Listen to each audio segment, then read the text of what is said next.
ஓம் ஸ்ரீ சாய்நாதாய நமக. சாய்பாபாவின் ஆசீர்வாதங்களுடன் ஸ்ரீ சாய்நாத ஸ்தவன மஞ்சரியை படிக்கத் துவங்குகிறேன். ஸ்ரீ கணேசனை வணங்குகிறேன். எல்லாவற்றுக்கும் ஆதாரமானவனே மயூரேஸ்வரா, எல்லாவற்றுக்கும் சாட்சியாக விளங்குபவனே, கௌரியின் மகனே, ஓ எண்ணங்களுக்கு எட்டாதவனே, பெருத்த வயிறனே, ஸ்ரீ கணபதி என்னை காப்பாற்று. நீ எல்லா கணங்களுக்கும் முதல்வனும் தலைவனும் ஆவாய். எனவே உன்னை கணேசன் என்பர். எல்லா சாஸ்திரங்களாலும் ஏற்றுக்கொள்ளப்பட்டவன் நீ. ஓ சாரதா, வாக்கின் தெய்வமே, நீ ஒளி வடிவமாக பிறக்கும் பதங்களின் தலைவி. உன்னுடைய இருப்பினால்தான் உலகத்தில் எல்லா நிகழ்ச்சிகளும் நடக்கின்றன. நீ எழுத்தாளர்களின் தேவதை. நீ எப்போதும் தேசத்தின் அணிகலனாக விளங்குகிறாய். உனது எல்லையற்ற சக்தி எல்லாவற்றிலும் விளங்குகிறது. ஓ ஜெகதம்பா, உன்னை வணங்குகிறேன். ஓ பூர்ண பிரம்மா, தெய்வீக தோற்றத்தின் மிக உயர்ந்த இறுதி நிலையில் உள்ளவனே, மகான்களுக்கு பிரியமானவனே, குணங்களோடு கூடிய உருவம் எடுத்தவனே, பண்டரி ராயா, கருணைக்கடலே, எல்லையற்ற கருணை உடையவனே, பாண்டுரங்கா, ஓ நரஹரி, நீ எல்லாவற்றின் சூத்திரதாரி, எல்லாவற்றையும் ஆட்டுவிக்கும் கயிற்றை தாங்கியவன். நீ ஜகமெங்கும் வியாபித்துள்ளாய். எல்லா சாஸ்திரங்களும் உன்னுடைய உண்மையான உருவத்தை பற்றி ஆராய்ச்சி செய்கின்றன. வெறும் புத்தக அறிவு மட்டுமே பெற்றவர்களுக்கு நீ காணப்படுவதில்லை. ஓ சக்கரபாணி, அத்தகைய அறிவிலிகள் யாவரும் வெறும் வாத பிரதிவாதங்களிலேயே உழல்கிறார்கள். மகான்கள் மட்டுமே உன்னை அறிகிறார்கள். மற்றவர்கள் குழப்பத்தில் மூழ்கியவர்களாக, மயங்கியவர்களாக உள்ளார்கள். உனக்கு பக்தியோடு கூடிய எனது நமஸ்காரத்தை சமர்ப்பிக்கிறேன். ஓ 5 முகங்கள் உடையவனே சங்கரா, மனித மண்டையோடுகளால் ஆன மாலை அணிந்தவனே, நீல நிறமுடைய கழுத்தனே, திகம்பரா, ஓங்கார ரூபா, பசுபதி, எவருடைய உதடுகளில் உனது நாமம் விளங்குகிறதோ அவர்களது துன்பங்கள் உடனடியாக விலகிவிடும். ஓ தூர்ஜடி, உன் நாமத்தின் மகிமை அத்தகையது. உனது பாதங்களை வணங்கி நான் இந்த துதியை எழுத முற்படுகிறேன். நீலகண்டா, இதற்கு உனது முழுமையான உதவியை எல்லா விதத்திலும் எனக்கு அளிப்பாய். இப்போது அத்ரி மகரிஷியின் குமாரனான தத்தரையும், லக்ஷ்மி தேவியின் குலதெய்வமான விஷ்ணுவையும், ஸ்ரீ துகாராம் முதலான எல்லா மகான்களையும், பின்னர் பக்தர்கள் அனைவரையும் வணங்குகிறேன். சாய்நாதா, உமக்கு வெற்றி உண்டாகுக. பாவிகளை உய்விப்பவரே, அருள் நிறைந்தவரே, இப்போது உமது பாதத்தில் எனது சிரத்தை வைக்கின்றேன். எனக்கு பயமற்ற நிலையை கொடும். உமது பாதுகாப்பை கொடும். நீ பூரணமான பிரம்மஸ்வரூபம், சுகங்களின் இருப்பிடம், மனிதர்களிற் சிறந்தவனே. நீயே விஷ்ணு. எவருடைய பாதி உடலாக உமாதேவி இருக்கிறாளோ அந்த காமனை எரித்த சிவனும் நீயே. நீ மனித உருவெடுத்த பரமேஸ்வரன். நீ ஞான வானத்தின் கதிரவன். நீ கருணைக்கடல். நீ பிறப்பு இறப்பாகிய பிணிக்கு மருந்து. நீ ஏழை எளியவர்களின் சிந்தாமணி. நீ உனது பக்தர்களை தூய்மைப்படுத்தும் கங்கா நதி. சம்சாரக் கடலில் மூழ்குபவர்களுக்கு நீ ஓடம், அஞ்சுபவர்களுக்கு புகலிடம் நீ. இந்த பிரபஞ்சத்தின் மூல காரணமாக எந்த பரிசுத்தமான சைதன்யம் விளங்குகிறதோ, ஓ கருணை கடலே, அது நீயே. இந்த பிரபஞ்சம் உனது ஒரு விளையாட்டு. நீர் பிறவியற்றவர், உமக்கு இறப்பும் இல்லை. நன்கு ஆழ்ந்து விசாரித்து பார்த்து இறுதியில் அடையப்பட்ட முடிவு இது. பிறப்பு இறப்பு இவை இரண்டும் அஞ்ஞானத்தினால் தோன்றியவை. ஓ மகாராஜா, நீர் அவை இரண்டினின்றும் கொஞ்சம் கூட பற்றற்றவராக உள்ளீர். நீர் ஓடையில் வெளிப்பட்டது என்றால் அது அங்கேயே தோன்றியதாக ஆகுமா? முன்பே நீர் நிரம்ப உள்ளது. உள்ளே இருந்து வெளியே வந்தது, அவ்வளவே. படுகையில் நீர் வந்தபோது அதற்கு ஓடை என்று பெயர் ஏற்பட்டது. நீர் இல்லாவிடில் அது வெறும் படுகையே. பெருகுவது, வற்றி விடுவது பற்றி நீர் சற்றும் பொருட்படுத்துவதே இல்லை. நீர் படுகைக்கு கொஞ்சமேனும் முக்கியத்துவம் அளிப்பதில்லை. படுகை மட்டும் நீர் நிறைந்துள்ள போது பெருமை கொள்கிறது. நீர் வற்றும்போது மிகவும் வருந்தும் நிலையை அடைகிறது. மனித உடல் நீர் படுகை போன்றது. சுத்த சைதன்யமே பரிசுத்தமான நீர் ஊற்று. நீர்ப்படுகைகள் எண்ணற்றவை. இருப்பினும் நீர் மட்டும் வேறுபடுவதில்லை.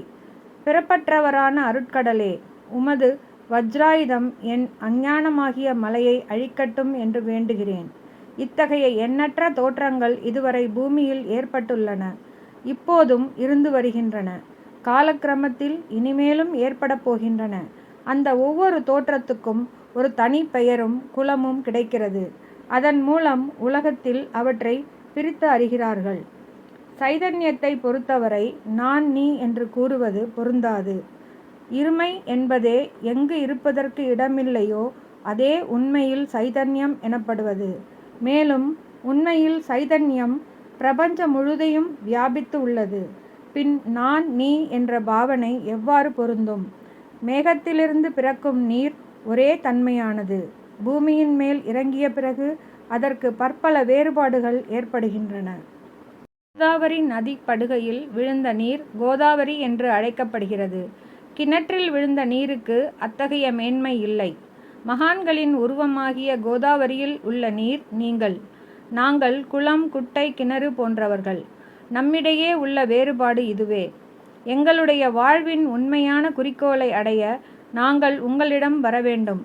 எப்போதும் கரம் கூப்பி உங்களை சரணடைய வேண்டும். ஏனெனில் நீங்கள் புனிதத்தின் உறைவிடம். கோதாவரி நதிக்கு பாத்திரத்தினால், படுகையினால் புனிதம் ஏற்பட்டது. வெறும் நீரை மட்டுமே நோக்குவோமாகில் அது எங்கும் ஒரே விதமானது. கோதாவரி நதிப்படுகை புனிதம் வாய்ந்ததென்பது தீர்மானிக்கப்பட்ட உண்மை. அதனை தீர்மானிப்பதற்கு பூமியின் நல்ல தன்மை, தீய தன்மை ஆகியவையே உதவி செய்கின்றதென்பதை நோக்கவும்.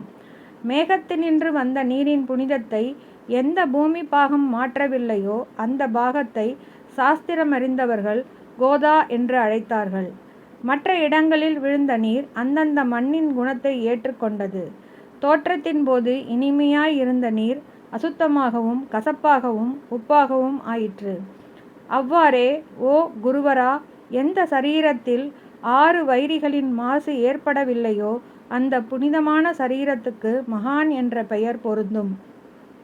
எனவே மேன்மையும் புனிதமும் பொருந்திய மகான்களை அந்த கோதாவரி என்றே கூறுகிறேன். எல்லா ஜீவர்களிலும் உங்களது தகுதி மிகச் சிறந்ததாக உள்ளது.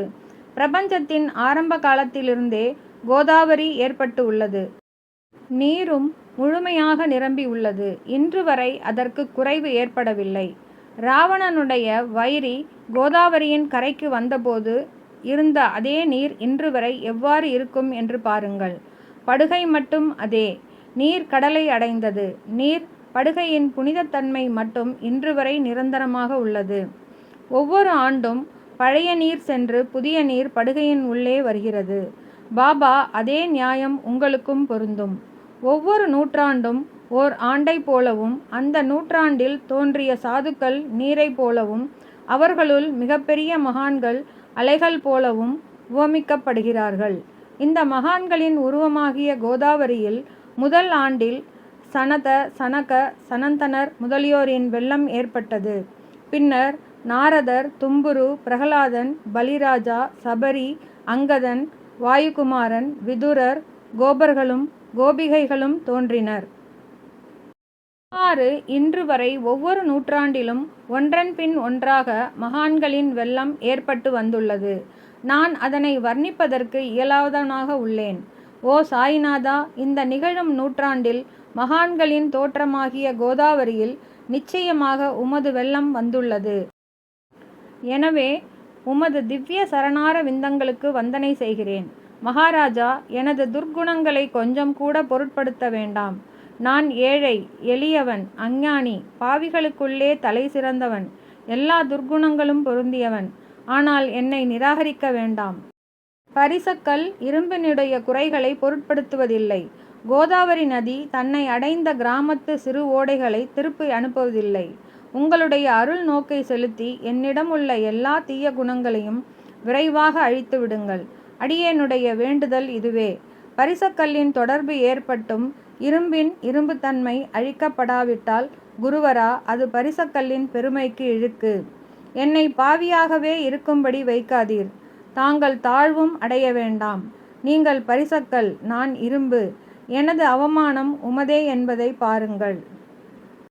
குழந்தை எப்போதும் தவறுகள் செய்கிறது. ஆனால் தாய் சினம் கொள்வதில்லை. இதை நினைவிற்கொண்டு எனக்கு உங்கள் அருளாகிய பிரசாதத்தை அளிப்பீராக. ஓ சத்குரு சாய்நாதா, நீயே எனது கற்பகத்தரு. சம்சார சாகரத்தை கடக்க உதவும் சிறந்த படகு நிச்சயமாக நீயே. நீ காமதேனு, சிந்தாமணி, நீ ஞானவானத்தின் கதிரவன், நீ நற்குணங்களின் பெரும் சுரங்கம், சொர்க்கத்திற்கு செல்ல உதவும் படிக்கல்லும் நீயே.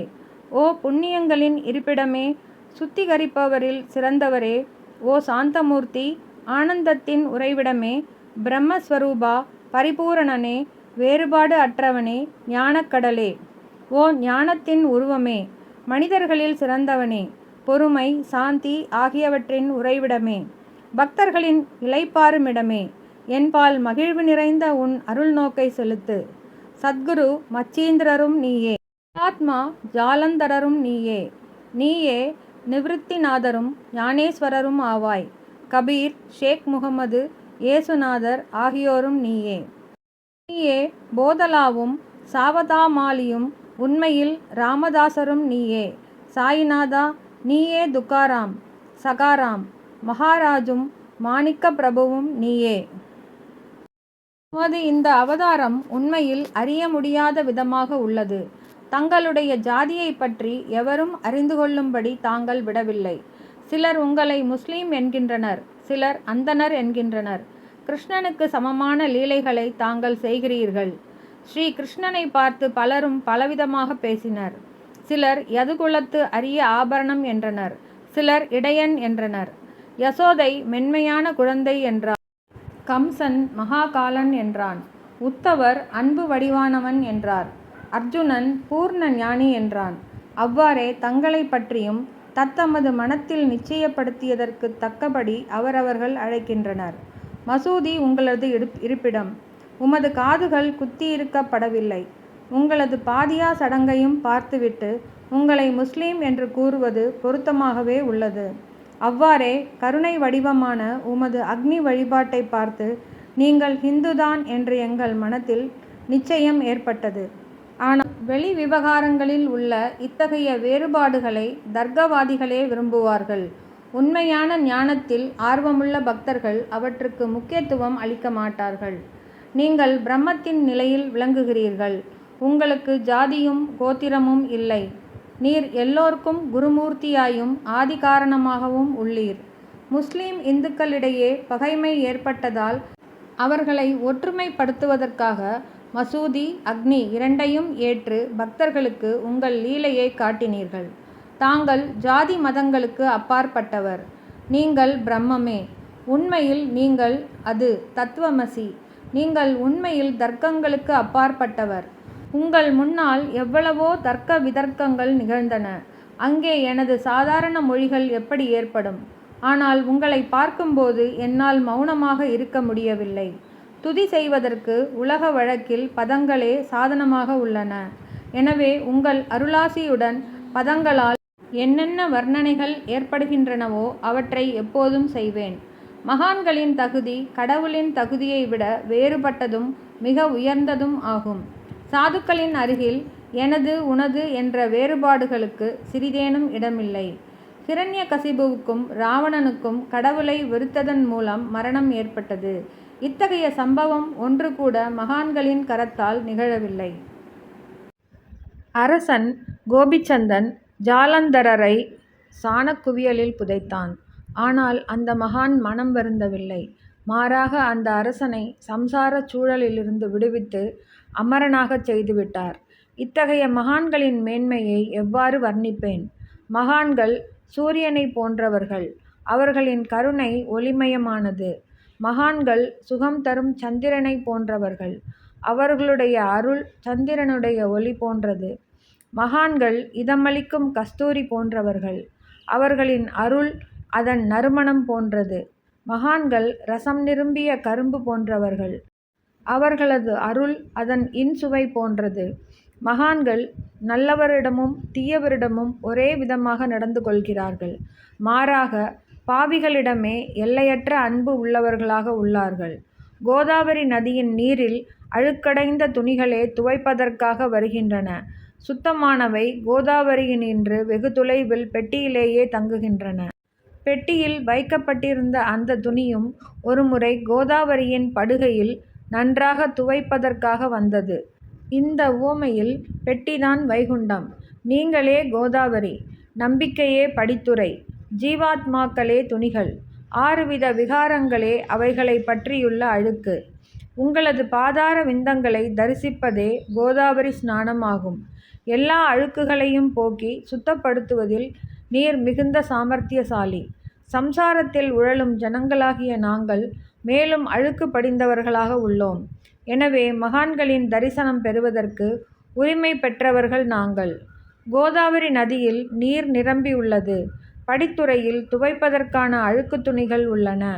அவை அப்படியே துவைக்கப்படாமல் கிடந்தால் அது உண்மையில் கோதாவரிக்கு இழுக்கு ஆகும். நீங்கள் அடர்ந்த நிழலும் குளிர்ச்சியும் தரும் சிறந்த மரம். நாங்கள் உண்மையில் பாதசாரிகள். கதிரவன் தாபத்திரங்களாகிய வெயிலால் எங்களை சுட்டெரிக்கிறான். அவனுடைய தாபத்திலிருந்து கருணை கூர்ந்து ஓ குருராயா எங்களை காப்பாற்றும். உங்கள் நல்லருளின் குளிர் நிழல் இவ்வுலகிற்கப்பாற்பட்ட தன்மையது. மரத்தின் அடியில் அமர்ந்ததும் ஒருவன் மேலிருந்து வெயிலை உணர்வானாகில் அந்த மரத்தை எவர் நிழல் தரும் மரம் என்று கூறுவர். உமது அருளின்றி உலகில் நன்மை என்பது ஏற்படுவது இல்லை. தர்மத்தை நிலைநிறுத்துவதற்காக சேஷசாயி அர்ஜுனனுக்கு நண்பனானான். விபீஷணன் சுக்ரீவனுடைய அருளினாலேயே அரசன் ஸ்ரீராமனின் அருகாமையை அடைந்தான். மகான்களின் மூலமாகத்தான் ஸ்ரீஹரி மேன்மை அடைந்தார். எந்த பிரம்மத்தை பற்றி வேதங்களில் கூட வர்ணிக்கப்படவில்லையோ அத்தகைய பிரம்மத்தை உலகத்தில் சகுனமாகச் செய்து வெட்க வைத்தார்கள் மகான்கள். தாமாஜி என்ற பக்தர் வைகுண்டபதியும் ருக்மிணி வரனுமாகிய இறைவனை ஒரு மகார் தாழ்ந்த குலத்தவன் ஆக உருவெடுக்கும்படி செய்தார். சோகாமேளா என்ற பக்தர் ஜகதாத்மா ஆன இறைவனை தமது எருமைகளின் சவத்தை எடுக்கும்படி செய்தார். மகான்களின் பெருமையை உணர்ந்த ஜகஜீவனாகிய இறைவன் அவர்களுக்காக தண்ணீரும் சுமந்தான். உண்மையில் மகான்கள் சச்சிதானந்த பிரபுவாகிய இறைவனின் எஜமானர்களாவார்கள். இப்போது அதிகம் சொல்வதற்கு எனக்கு வரவில்லை. நீயே எங்களுடைய தாயும் தந்தையும் ஓ சத்குரு சாயிநாதா, ஷீரடி கிராமத்தில் வசிப்பவரே. பாபா உமது லீலைகளின் உண்மையான பொருளை எவரும் அறியவில்லை. அவ்வாறிருக்க எனது வெற்று வார்த்தைகள் எவ்வாறு அவற்றை விளக்க முடியும்? சொல்லுங்கள். ஜீவன்களுக்கு உய்வளிக்கும் பொருட்டு தாங்கள் ஷீரடியில் வந்தீர்கள். அகல்களில் நீரூற்றி விளக்கேற்றி நீங்கள் எரிய வைத்தீர்கள். 7 சாண் நீளமுள்ள குறுகிய மரப்பலகையை நீங்கள் படுத்துக்கொள்ளும் கட்டிலாக்கி உங்கள் யோக சாமர்த்தியத்தின் சக்தியை பக்தர்களுக்கு காட்டினீர்கள். அநேக பெண்மணிகளின் மலட்டுத்தன்மையை நீக்கி அருளினீர்கள். எத்தனையோ வியாதிகளை உதியின் மூலம் குணப்படுத்தினீர்கள். இவ்வுலக சம்பந்தமான துன்பங்களை நீக்குவது உமக்கு ஒரு பொருட்டே அன்று. யானை ஒன்று எறும்பை ஒரு சுமையாக எவ்வாறு கருதும்? இப்போது குருராயா, இந்த எளியவன் பால் கருணை காட்டுவீராக. நான் உமது பாதங்களை அண்டியுள்ளேன். என்னை திருப்பி அனுப்பிவிடாதீர்கள். நீர் அரசர்க்கெல்லாம் அரசர், குபேரனுக்கும் குபேரர், வைத்தியர்க்கெல்லாம் வைத்தியர். உங்களை விட சிறந்தவர் எவரும் இலர்.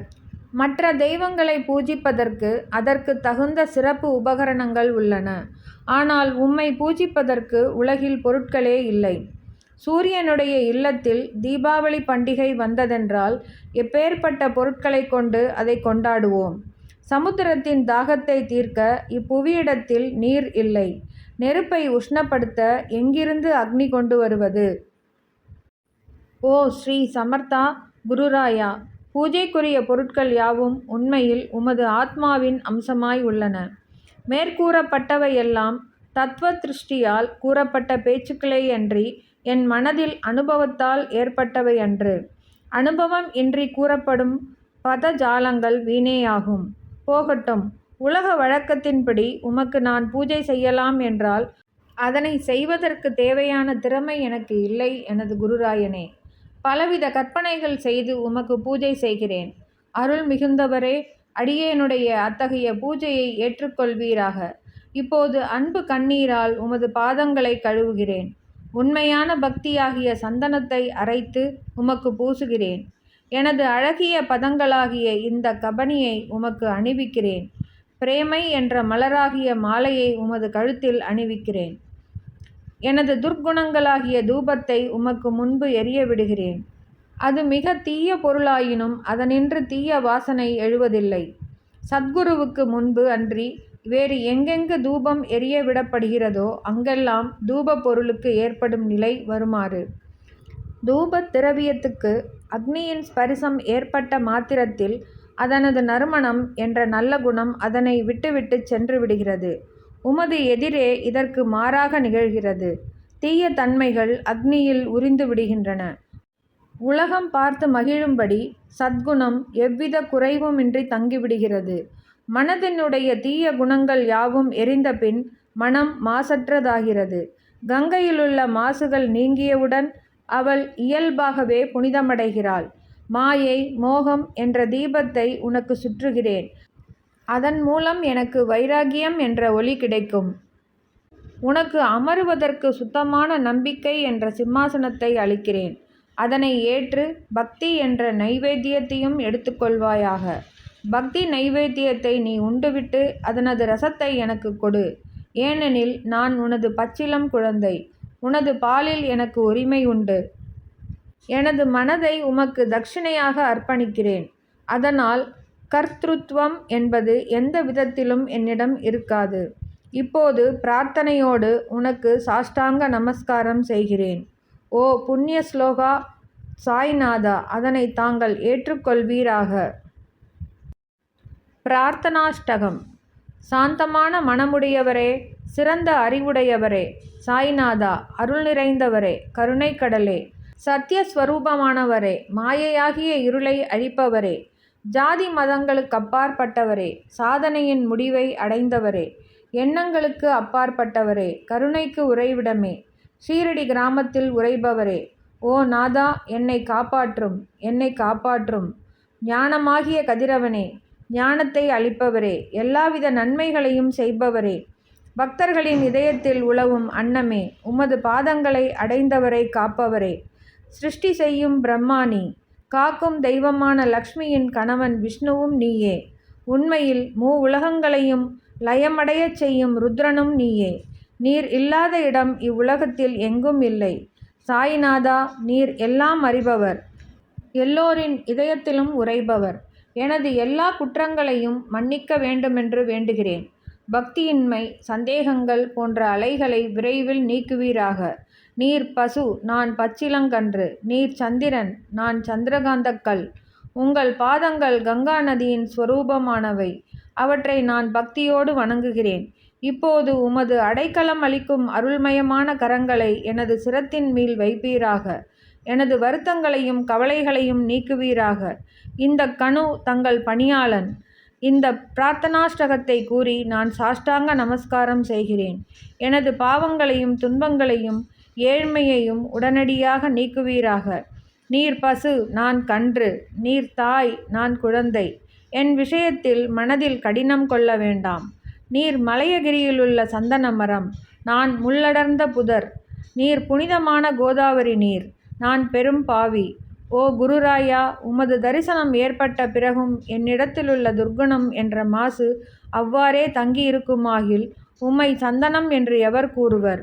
கஸ்தூரியின் அண்மையை அடைந்த மண்ணும் உயர்வாக மதிக்கப்படுகிறது. மலர்களின் அண்மையால் நாரும் தலையில் உயர்ந்த இடத்தை பெறுகிறது. மகான்களின் தன்மையும் இத்தகையதே. அவர்கள் எந்தெந்த பொருட்களை ஏற்றுக்கொள்கிறார்களோ அவற்றை உயர்ந்த நிலைகளை அடைவிக்கிறார்கள். சிவபெருமான் விபூதி, கோவணம், நந்தி ஆகியவற்றை ஏற்றுக்கொண்டதால் எல்லா திக்குகளிலும் அந்த பொருட்களுக்கு மிகவும் மதிப்பு ஏற்பட்டுள்ளது. இடையர்களை மகிழ்விக்கும் பொருட்டு பிருந்தாவனத்திலும் யமுனை நதிக்கரையிலும் ஜகத்துக்கெல்லாம் இறைவனானவன் தகிகாலா என்ற விளையாட்டை விளையாடினான். ஞானிகள் அவ்விளையாட்டையும் உயர்வாக மதிக்கிறார்கள். அவ்வாறே நான் துராசாரியாயினும் உம்மை அடைந்துள்ளேன். ஓ குருராயா, எனவே இதை பற்றி உம் உள்ளத்தில் எண்ணிப்பாரும். ஓ குருராயா, இகத்திலும் பரத்திலும் எந்தெந்த பொருட்களை சுகம் என்று என் மனம் சந்தேகமற கருதுகின்றதோ அவற்றை எல்லாம் நிறைவேற்ற வேண்டும். உமது கருணையினால் இவ்வாறு செய்துவிடும். எனது மனத்தை அடக்கிவிடும். சமுத்திரத்தை இனிமையாக செய்துவிட்டால் பிறகு உப்புத்தன்மையை பற்றிய பயம் இல்லை. சமுத்திரத்தை இனியதாக்கும் சக்தி உண்மையில் உமக்கு உண்டு. எனவே தாஸ்கனுவின் இந்த வேண்டுதலை நிறைவேற்றுவீர். என்னிடம் என்னென்ன குறைகள் உள்ளனவோ அவை அனைத்தும் உமதே. சித்தர்களுக்கெல்லாம் அரசனான உமக்கு குறை என்பது பொருந்தாதது. இப்போது அதிகமாக சொல்வது எதற்காக? நீரே எனக்கு ஆதாரம். தாயினுடைய இடுப்பில் உள்ள குழந்தை இயல்பாகவே பயமற்று இருக்கிறது. ஓ மகாராஜா, இந்த துதியை எவரவர்கள் அன்புடன் படிக்கிறார்களோ அவரவர்களுடைய விருப்பங்களை நிறைவேற்றுவீர்.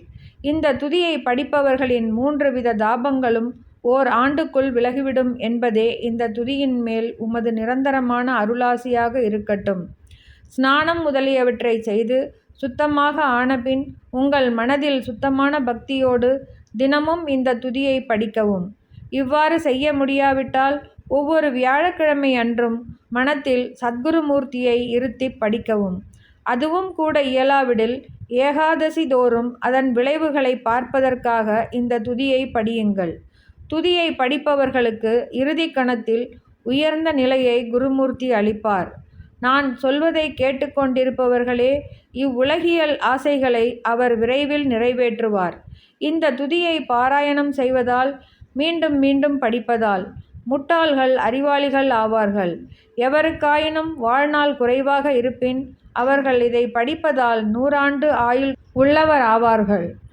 இந்த துதியை படிப்பதால் செல்வத்துக்கு குறைவு இருந்தால் குபேரன் அவர்களது இல்லத்துக்கு வந்து பணி செய்வான். இது சத்தியம் என்று மும்முறை உரைக்கின்றேன். சந்ததி அற்றவர்களுக்கு இந்த துதியை படிப்பதால் குழந்தை செல்வம் கிட்டும். இதனை படிப்பவர்களின் ரோகங்கள் முற்றிலும் நீங்கிவிடும். தினந்தோறும் இந்த துதியை பாராயணம் செய்வதால் பயமும் கவலைகளும் நீங்கிவிடும். மதிப்பும் மரியாதையும் உயரும். அழிவற்ற பிரம்மத்தை உணர்வார்கள். ஓ அறிவாளிகளே, உங்களது மனத்தில் இந்த துதியை பற்றி நம்பிக்கை கொள்ளுங்கள். தர்க்கங்கள், தவறான எண்ணங்கள் ஆகியவற்றுக்கு கொஞ்சம் கூட இடம் கொடுக்க வேண்டாம். ஷீரடி க்ஷேத்திரத்துக்கு கிரமமாக யாத்திரை செல்லுங்கள். பாபாவின் திருவடிகளை மனதில் இருத்துங்கள். அவர் அனாதைகளின் உறவினர், பக்தர்களின் விருப்பங்களை பூர்த்தி செய்யும் கற்பகத்தரு. அவருடைய பிரேரணையினாலேயே இந்த துதியை எழுதினேன். இல்லாவிடில் பாமரனாகிய என்னால் இத்தகைய படைப்பு எவ்வாறு ஏற்பட முடியும்? சக ஆண்டு 1840 பாத்ரபதம் மாதம் சுத்தபக்ஷத்தில் கணேச சதுர்த்தி திதியன்று திங்கட்கிழமை 2வது பிரகரத்தில் பிரகரம் 3 மணி நேரம் புனிதமான நர்மதா நதி தீரத்தில் உள்ள மகேஸ்வரர் என்ற க்ஷேத்திரத்தில் ஸ்ரீ அகல்யாதேவி சந்நிதியில் ஸ்ரீ சாயிநாத ஸ்தவன மஞ்சரி நிறைவடைந்தது. மகேஸ்வரம் என்ற புகழ்பெற்ற க்ஷேத்திரத்தில் இந்த துதி நிறைவடைந்தது. ஸ்ரீ சாயிநாதர் என் மனதுட்புகுந்து ஒவ்வொரு பதத்தையும் என்னை கூற வைத்தார். தாமோதரன் என்ற சீடன் இந்த துதியை எழுதினான். தாஸ்கனுவாகிய நான் எல்லா மகான்களுக்கும் பணியாள். ஸ்ரீ சாயிநாத ஸ்தவன மஞ்சரி சம்சார சாகரத்தை கடக்க உதவட்டும். ஓ பாண்டுரங்கா, இதுவே தாஸ்கனுவின் பக்தி மிகுந்த பிரார்த்தனை.